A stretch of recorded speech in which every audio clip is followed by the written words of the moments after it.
Saludos mis hermanos y hermanas. Damos gracias al Señor por permitirnos nuevamente el estar acá y poder continuar hablando de la palabra de Dios. Mi nombre es Rafael Ramos Herrera y me congrego en la sala evangélica en el barrio El Benque en San Pedro Sula.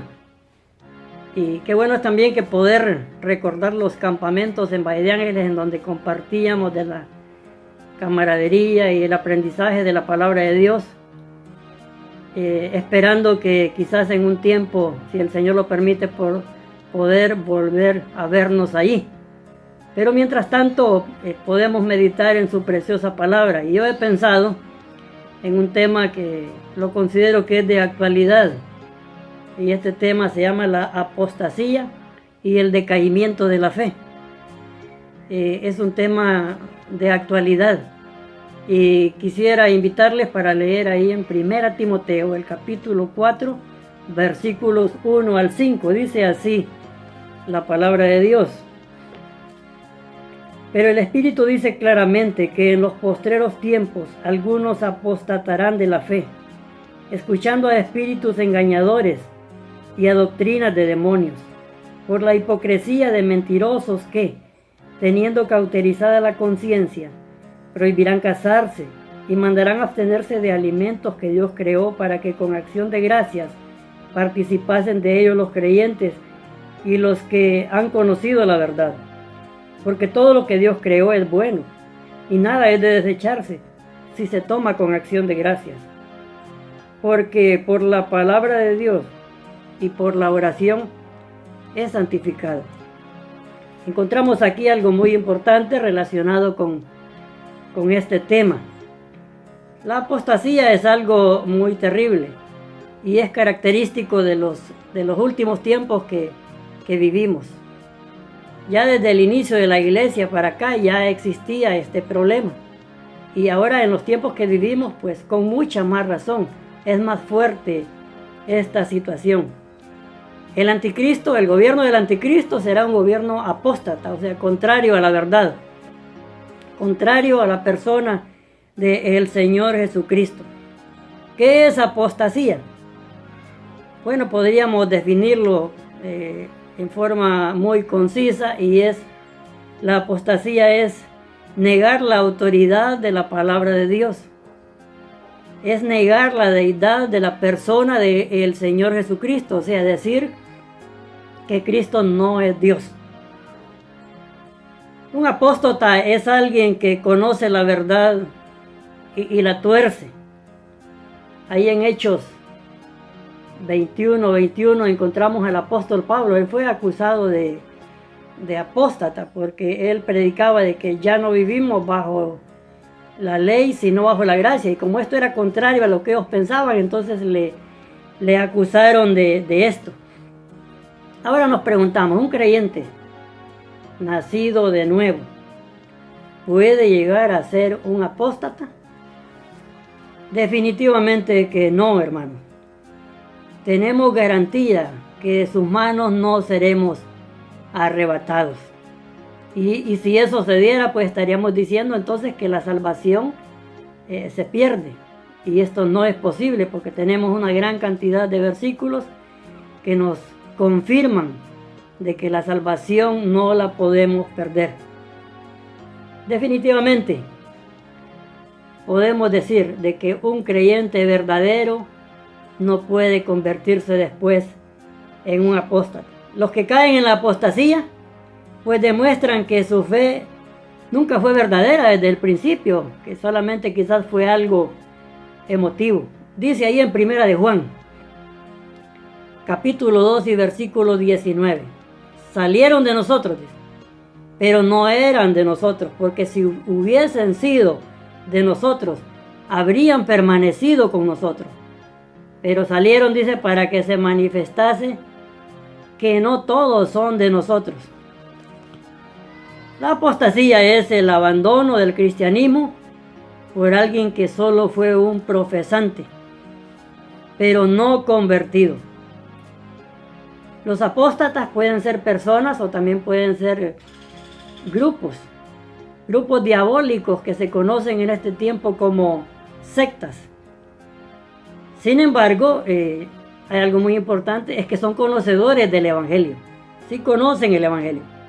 Los apóstatas han existido desde el inicio de la iglesia, ya que los últimos tiempos abarcan desde el inicio de la iglesia hasta el tiempo que estamos viviendo. Pero en los días que vivimos estamos experimentando el aumento de esta situación y por ende el decaimiento de la fe, cumpliéndose así lo que nos dice Él en su preciosa palabra.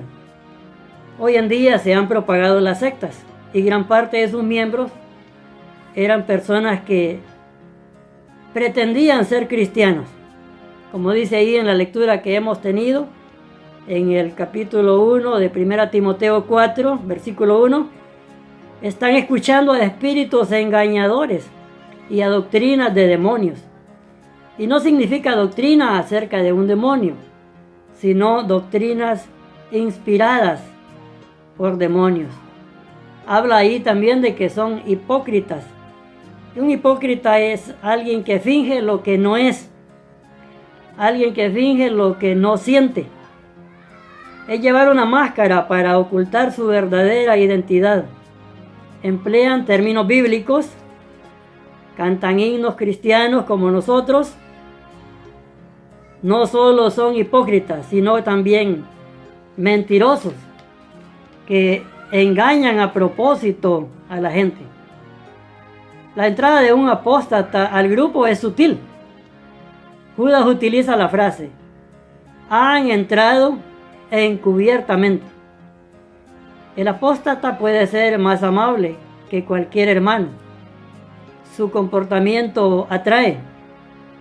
Ellos no andan diciendo: mire, yo soy apóstata, o mire, Cristo nos salva, o ustedes están en un error, ¿verdad? No niegan la verdad abiertamente, sino que la tuercen para que se ajuste a sus propios planes, a sus propios beneficios. Y Satanás se disfraza como ángel de luz. Un famoso escritor llamado A.W. Tozer, él dice: tan hábil es el error en imitar la verdad, que los dos están siendo confundidos el uno al otro.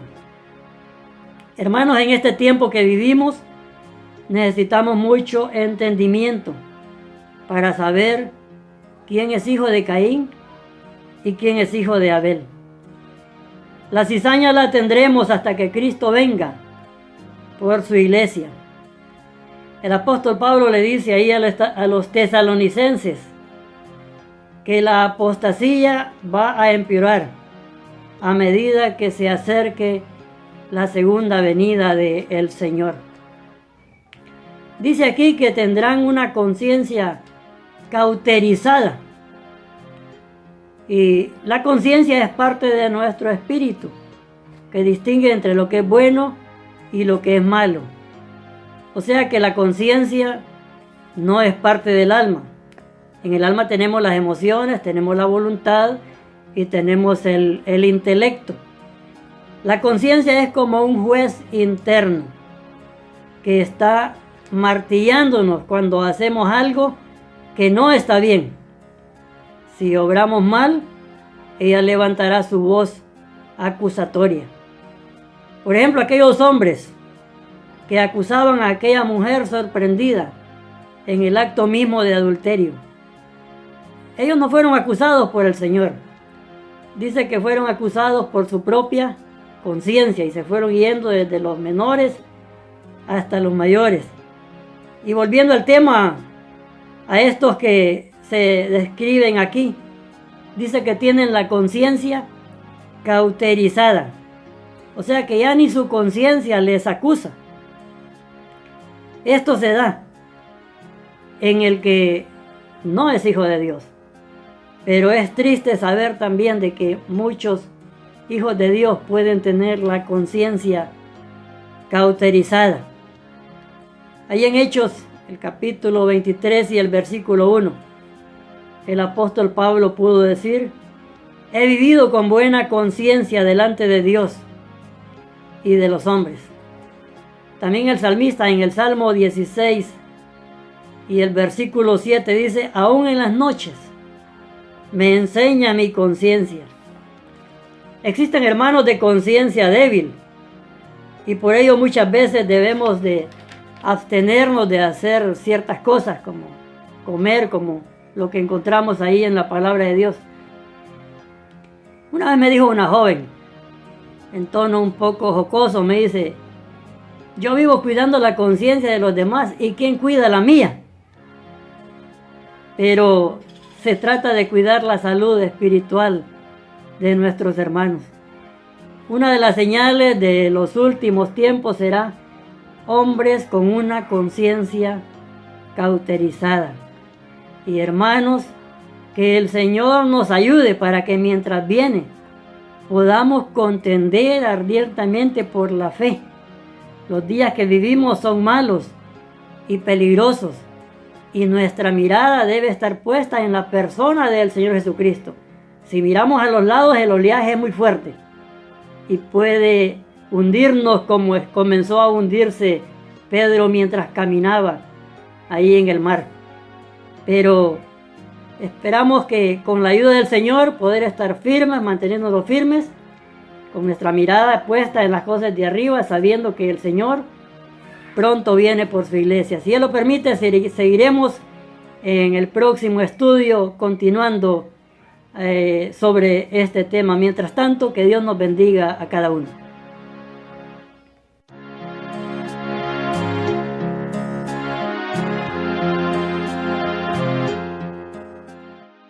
Un encuentro con Dios es una producción original de Campamento Mixto El Encuentro. Para disfrutar de todo nuestro contenido, le invitamos a que nos visite en nuestras plataformas sociales. Nos encuentra en Facebook y YouTube como Campamento Mixto El Encuentro. Estamos en Instagram como Campa-Mixto, en Twitter como @campamentoe. Recuerde que también nos puede escuchar en iTunes y Spotify como Un Encuentro con Dios. Gracias por apoyar este ministerio al servicio de nuestro Señor Jesucristo.